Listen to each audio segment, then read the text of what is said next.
গাছ মানুষের বন্ধু। মানুষের বেঁচে থাকার জন্য অক্সিজেনের কোনো বিকল্প নেই।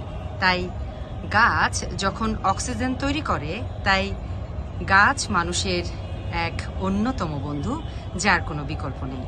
ছোট্ট ছোট্ট শিশুরা যারা বড় হচ্ছে আমাদের পরিবারে, তাদের সকলকে গাছ রোপণের জন্য উৎসাহিত করতে হবে।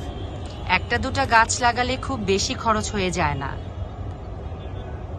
আসুন সবাই একসাথে মিলে আমাদের পরিবারের সদস্যদের, ছোট্ট শিশুদের গাছ লাগানোর জন্য উৎসাহিত করি। গাছ বন্ধু মানুষের কাছের মানুষ হোক, কাছের বন্ধু হোক, কাছের সহযাত্রী হোক। ভালো থাকুক বিশ্বের সকল শিশু।